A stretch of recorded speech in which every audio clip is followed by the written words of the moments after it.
ఇక నడకే లేదు, ఇక లైఫే లేదు, ఇక అడుగులే లేవని కదలలేని స్థితిలో మనం పడి ఉన్నప్పుడు దగ్గరకు వచ్చి వెన్ను తట్టి, ఏంటి కృంగిపోయావా, భయపడ్డావా, అధైర్యపడ్డావా, అలసిపోయావా? లే లే లే లే లే నీ శక్తికి మించిన ప్రయాణం ఉంది, నడు నడు, లే, నేను నీకు తోడై ఉన్నానులే, నేను నిన్ను బాగు చేస్తానులే, నేను నిన్ను స్వస్థపరుస్తానులే, నేను నీకు సహాయం చేస్తానులే, ఏది ఎంత మాత్రము నీకు హాని చేయజాలదులే అని నిన్ను లేవనెత్తి, నువ్వు కృంగిన వేళ లేవనెత్తి నీ నడక మళ్ళీ ముందుకు సాగేటట్టు చేస్తూ వస్తున్నాడు ఆయన ఈ రోజు వరకు కూడా.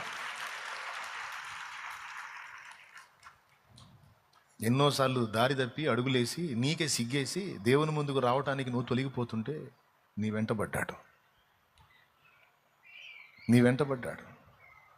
ఎందుకయ్యా నన్ను దర్శిస్తున్నావు?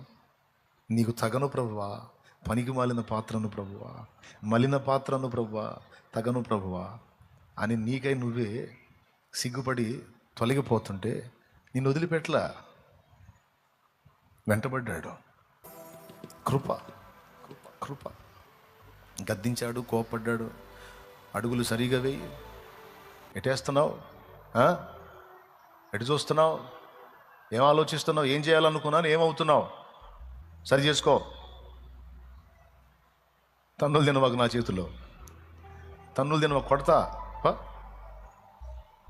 పనికి మళ్ళీ ఆలోచనలు చేస్తున్నావు, నిన్ను ఏదో చేద్దామంటే ఏదో అయ్యేటట్టున్నావు.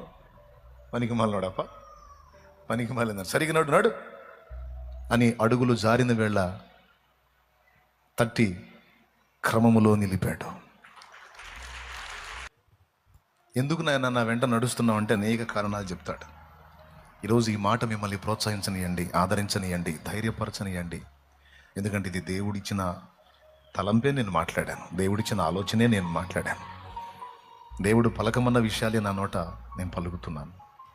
ప్రార్థన చేసుకొని మరి దేవుడిని అడిగి నీ పిల్లలతో నాతో మాట్లాడయ్యా అని వాగ్దానంతో మొదలుపెట్టాడు. నేను నీతో చెప్పినది నెరవేర్చే వరకు నిన్ను వదిలిపెట్టాను.